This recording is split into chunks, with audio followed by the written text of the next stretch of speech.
So this will serve as kind of a final score justification video. I'm kind of making all of this up as I go along because I'm trying to adopt my Nintendo DS condition assessment to a Series S, which, for very obvious reasons, don't really translate perfectly well. So I'll kind of coincide this with my notes that I have. Let me see if I have it available.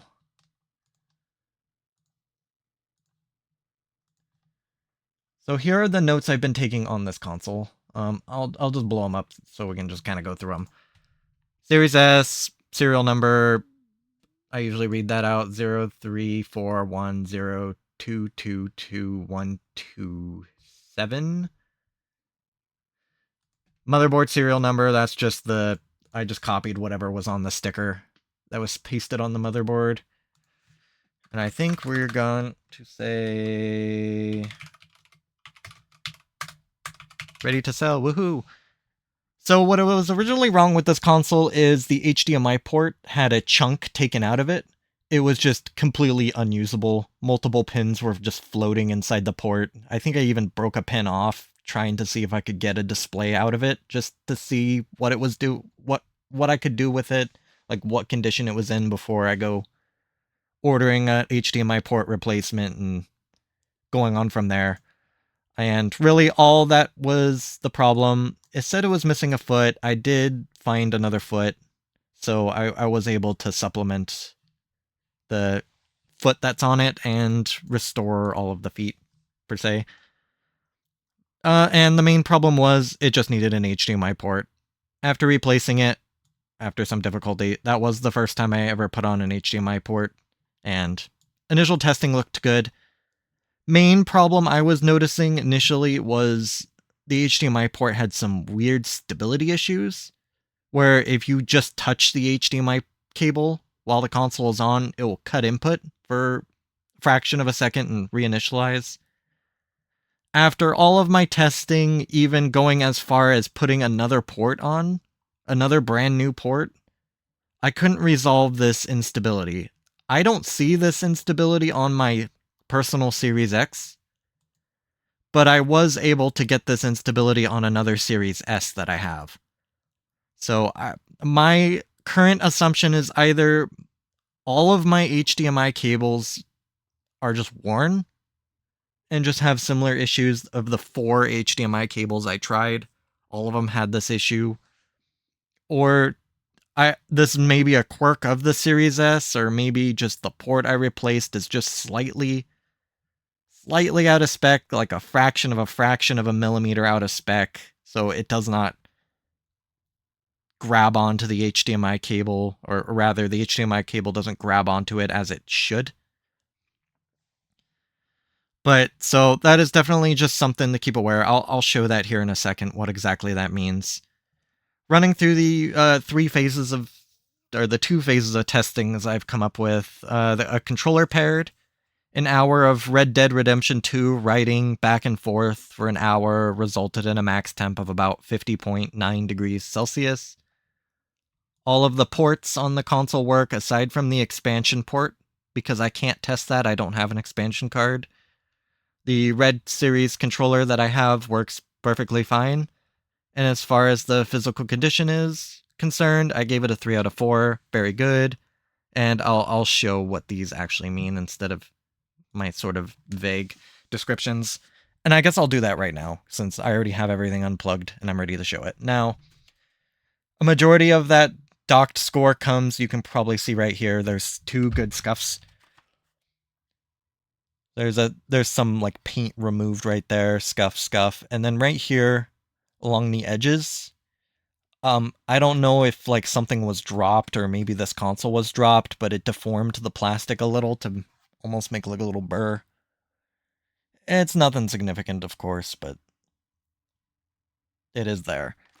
The only other sort of physical abnormality I saw was the HDMI out port has another like little tag deformity on the plastic.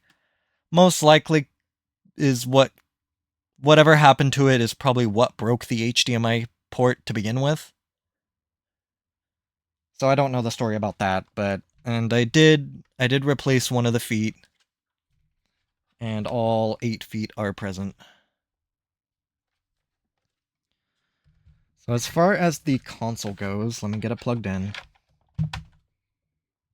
Console works perfectly fine, as I mean, it wouldn't be this far if it wasn't working perfectly fine.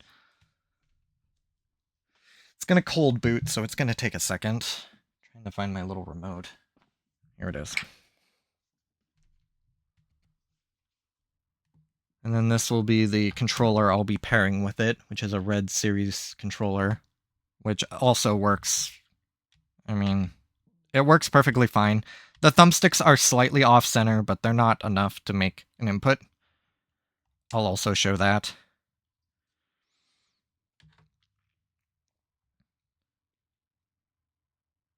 So since I'm still signed in, I'm not going to show anything until I get to my Xbox accessories, because Xbox has no problem blasting my real name and my email out into the world. Okay, so I'm on the Xbox accessories app for this controller. Now, the HDMI instability that I'm talking about is if I were to shift this HDMI cable, boom, right there, it will cut out, but it will reinitialize.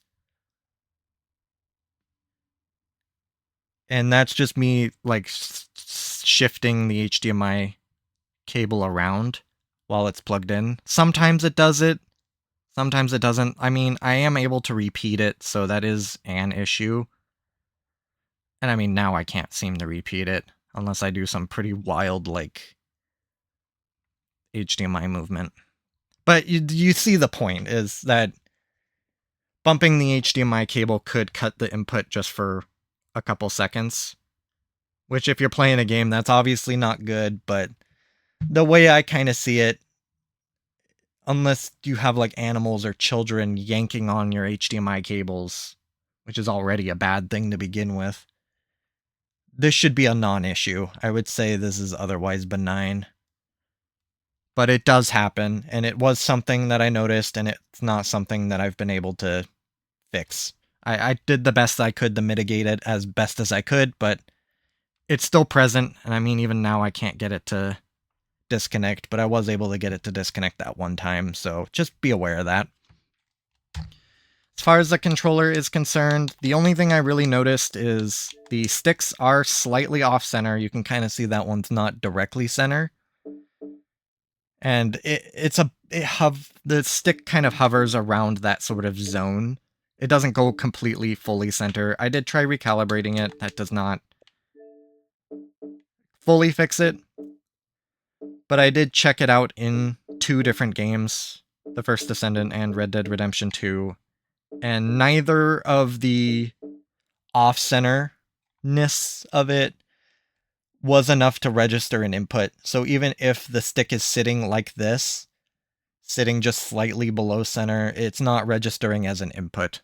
So I wouldn't declare it full drift, and maybe it never gets worse than this. Maybe it does get worse than this. It's really hard for me to say. But otherwise, this is a perfectly functional controller. It does everything that I would expect it to do. So really all I need to do for this console is I just need to reattach the little... I wouldn't necessarily call them warranty stickers. They're little tiny pieces that go over these screws. I have them right here next to me. I just haven't installed them yet. I'll probably just install them with double-sided tape. But those should go on pretty nicely. So as far as why I gave it the condition score I gave it, and just sort of any of the weird quirks involved with this console as far as the HDMI stability and the sort of the state of the controller, that's sort of why I said the things I said about it, I suppose. Again, I'm trying to adopt the DSi condition assessment, so it's a little weird, but I mean, I think I made it work.